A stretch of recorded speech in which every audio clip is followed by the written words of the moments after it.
Socialist, Jeremy Corbyn.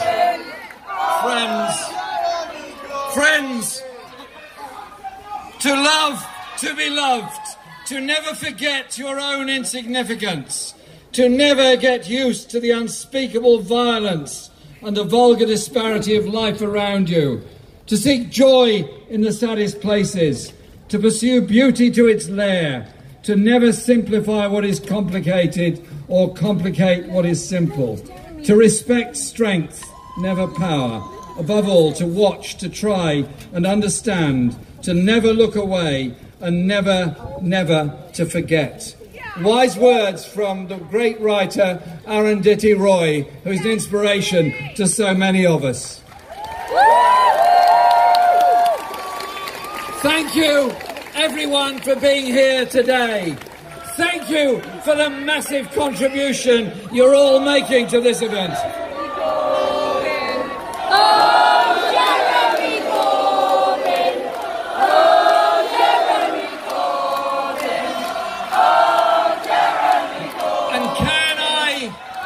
Wish you all a wonderful day here at Labour Live, and to those who are celebrating Eid Mubarak, happy Eid Mubarak to all of you. Because this is the first time a political party has ever organised something like this, bringing together music, poetry, creativity, bringing together the inspiration that is there in all of us to learn from each other and be strengthened by that learning from each other. Ours is a politics of hope. Ours is a politics of determination. Ours is a politics of inclusion.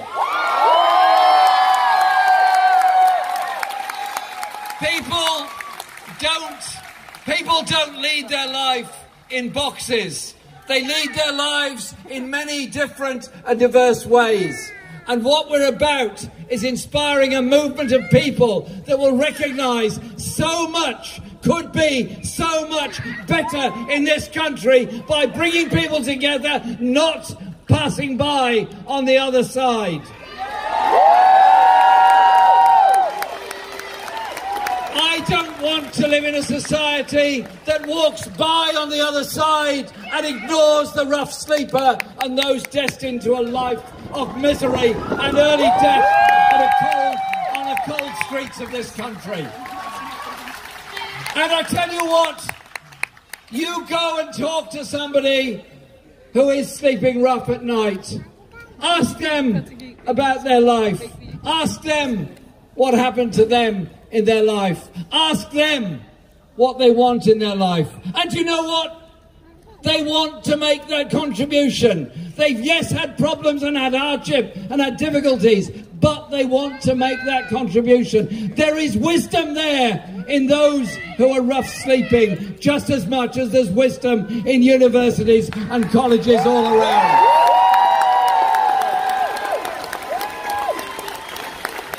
And a society that recognises the stress that so many of our young people go through, the stress of an over-competitive education system, the stress of league tables, the stress of continually being told they're on the verge of being a failure. Well, in my book, nobody is a failure. We support everybody.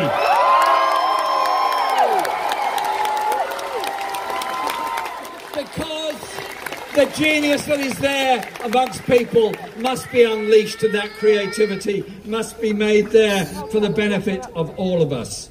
I don't want to live in a society that creates the most disgraceful levels of inequality between the richest and the poorest. I don't want to live in a society that is building luxury houses and flats to keep them empty, that somebody can make a profit out of them while there are homeless people sleeping on the streets outside. We need and can do things very, very differently if we want to. And that is what brings us together. The Labour Party now has 550,000 members, the biggest it's been in my lifetime. We are a proud and determined party, and now the sun is coming out on this wonderful event of Labour Live. Coming out because we are determined to change and transform our society. John mentioned the anniversary this week of Grenfell Tower and that terrible fire that took place there.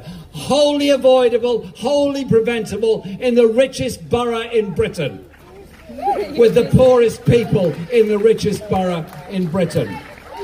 And a year on, they still haven't paid to remove the dangerous cladding from other tower blocks around the country. They still haven't fitted the sprinklers that are there.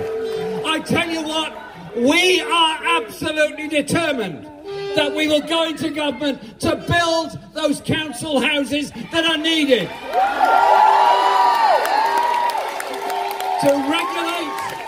To regulate that private rented market, and to say to young people, yes, you need and deserve a decent place to live. And yes, you will get a decent place to live, because we will mobilise the resources to make sure you do. Because the housing crisis, yes, of course, affects the rough sleeper, but it also affects the child growing up, sharing a bedroom with 2 or 3 siblings, unable to study, to do their homework, to live any kind of personal life. And because of the insecurities of their housing, may well move after 6 months and therefore have to move school. Having somewhere to call home is something very, very important. Increasingly, there are many who do not. And so it will be a Labour government that will give that complete priority to ensuring we deal with the housing crisis across the whole of this country. We've done it before, we will do it again. You cannot leave it to free markets and a Tory government. They will not do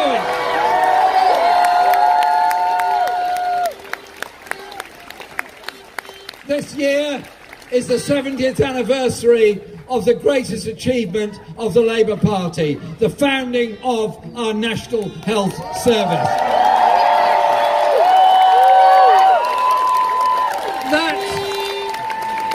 That socialist principle that healthcare is provided free at the point of need for everybody, irrespective of their means, their money, their wealth, or anything else.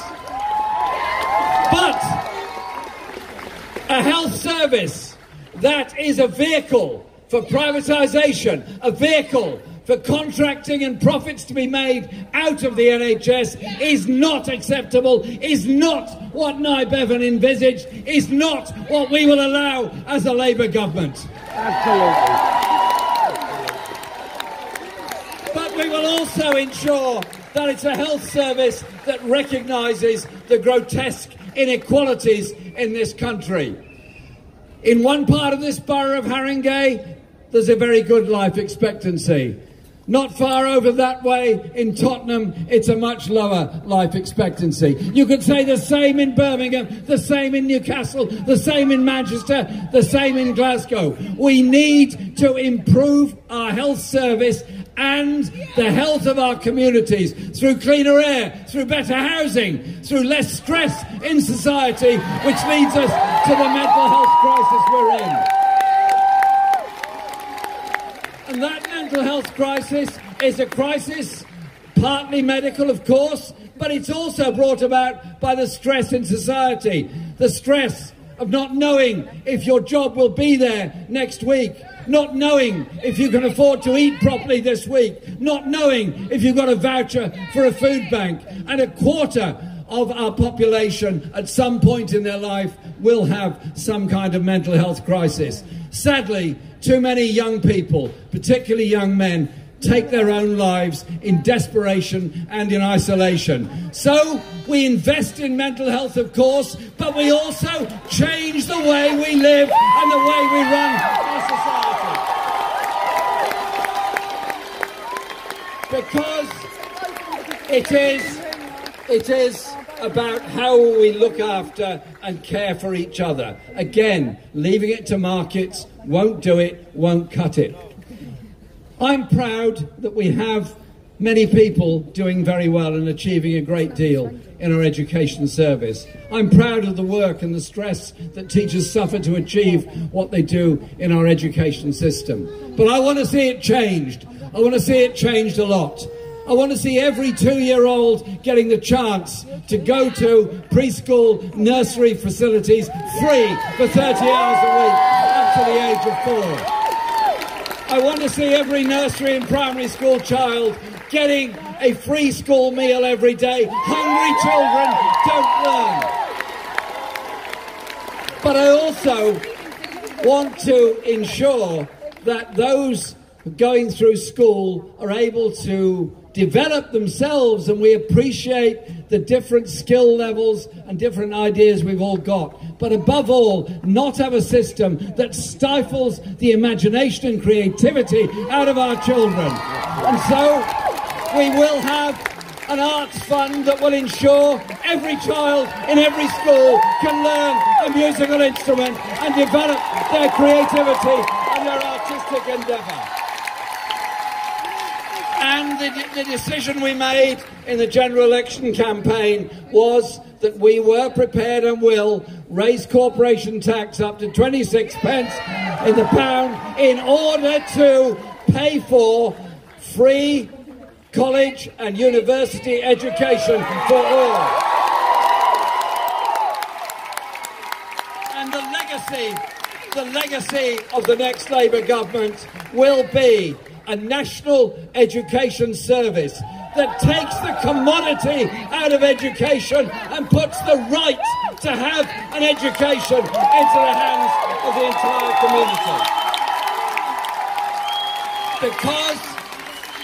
Because we value everybody, that means we as a community have to invest in everybody. And it also means we remove this false division between those that get a skill, a vocational skill, and those that get an academic qualification. You need engineers, you need lawyers, you need electricians, you need plumbers, you need carpenters, and they should all be equally recognised for the value they make to our society. And that skilled education should be available as much to girls as it is to boys who can achieve everything that they can in society. But none of this will be provided if we rely on an economy and a society that's ruled by the free market. You get the free market in education, you get what we all lose as a society. You invest as a society, we all benefit from it. It's not unusual in many countries in the world. A Labour government will establish a national education service to bring schools into the accountability of local education, to bring universities to everybody if they want to go there, and above all, to also properly fund adult education and take the fees out of adult education, so that throughout life we can all learn and we all benefit from that. But it's also, as John explained, about how we run an economy. Do we run an economy where the likes of Carillion, with apparently no assets and massive debts, continue to get government contracts? Do we force health and local government to contract out and privatise services? Do we allow our railways to be run by the private sector, our water industry, our mail service? Or do we say that under Labour, mail, rail and water will come back where they belong, into the public ownership, and that it will be democratic and it will be well run, and that we will harness the powers of investment open to government to establish a national investment bank for every part of the UK, and that national investment bank will invest in all parts of the country. Those that lost their jobs in the skilled industries that were destroyed by Margaret Thatcher and her government on that altar of free market have been replaced by the likes of Sport Direct, 0 hours contract, insecure work. What we will do is invest in long-term, secure, high-quality, decent employment with rights at work from day one of entering the workforce. Thanks for the gift. I'm not sure what it is. But it's also about winning people over to win that election. We unite people to understand the kind of future that we want for this country. That high-skilled, high-technology, good-quality jobs that are there for the future. That society that genuinely cares for all. And it's also about our relationships with the rest of the world, to ensure that we do have tariff-free trade with Europe and a customs union with the European Union to protect those jobs in Europe and here. But it's also about the huge issues that every single one of us faces, the environmental crisis that is facing this planet. Donald Trump might want to walk away from the Paris Climate Change Agreement. We do not. We support it, we welcome it, we would work with it. And yesterday I was at the memorial service for the wonderful Stephen Hawking. And at the end of it, some of his words were read out in his own staccato voice that was given to him by a machine, a man who lived to the age of 75 despite motor neuron disease and taught us all so much and gave us such a great legacy. And what his last words were, yes, all the great scientific advances he had made, but he said, use science, use technology to understand each other and to protect our planet and protect our natural world and our environment. Use technology to support environmental sustainability. Because if we don't do that, then we all have problems in the future. Again, if you leave it to the market, you pollute the air, you pollute the river, you pollute the sea, you destroy the natural ecosystem, and we end up wheezing our way through polluted cities and watching our rivers be polluted and our natural world disappear around us, and we all suffer as a result of it. I want to lead a government that improves the living standards of the poorest in our society and protects our natural world, and on the global stage has a very different role. We want to be a government that says our primary concern around the world is human rights, equality, peace and justice. And that we do not see refugees as a threat. We see refugees as people who have suffered from wars that in some cases have been created by the West. You look to the causes of war in order to prevent war in the future. But we do that by uniting amongst ourselves. Those that would seek to divide us, those racists that would seek to divide us, need to think about this for a moment. You can blame minority A for the cause of your problems. You then move on to minority B, and you move on and on after that. At the end of that, You haven't built a school, built a house, trained a nurse. You haven't achieved any improvement in your society. All you've done is divided people with hate, with distaste, with disdain, and with nastiness.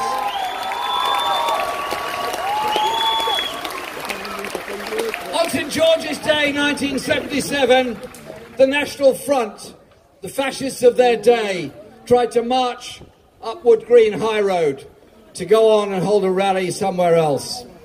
Some people said, let them march, they're only fascists, they're only Nazis, they'll go away.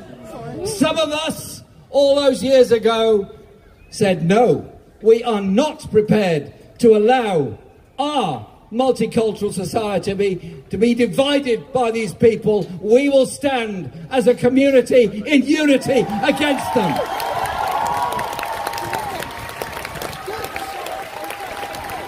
The far-right rise in Central Europe and other parts of the world has to be challenged.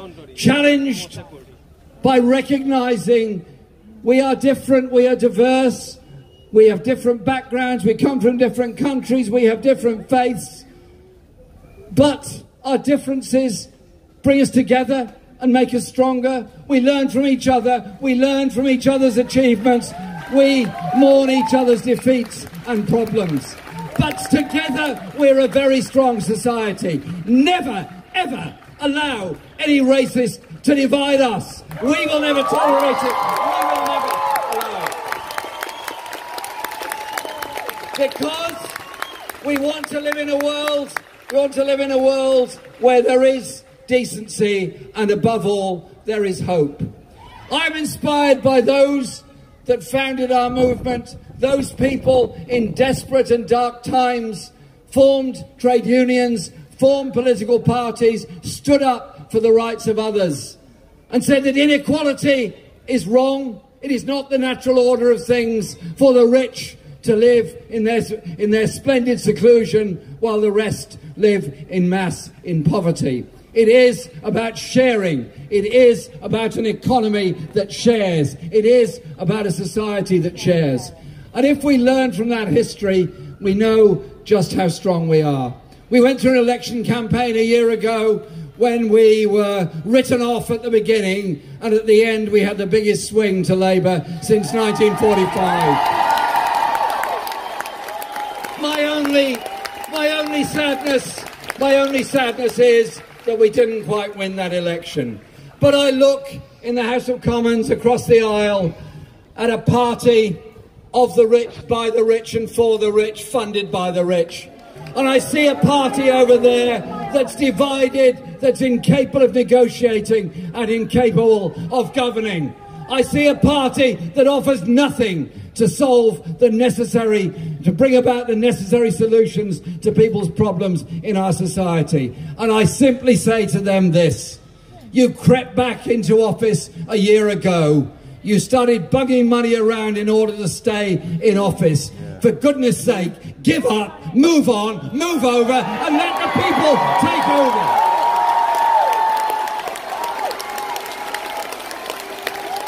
And we learn from those that give us lessons, sometimes in the greatest and most difficult days of adversity. Somebody who's inspired me in my life has been the great Chilean musician Victor Jara.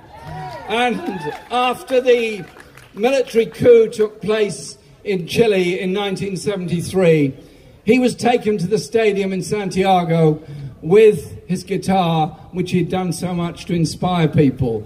And the military broke his hands to stop him playing his guitar. He wrote this poem in that stadium. I don't sing for the love of singing or because I have a good voice. I sing because my guitar has both feeling and reason. It has a heart of earth and the wings of a dove. It is like holy water, blessing joy and grief. My song has found a purpose, as Violetta would say, hard-working guitar with a smell of spring. My guitar is not for the rich. No, nothing like that. My song is of a ladder we're building to reach the stars.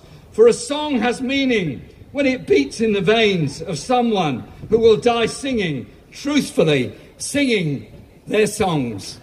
In the memory of Victor Hara, in the memory of so many more, let's resolve. Unite as a movement, unite as a party, unite to take on inequality, and unite to bring on an election, and unite for a Labour government. Thank you very much, Wood Green.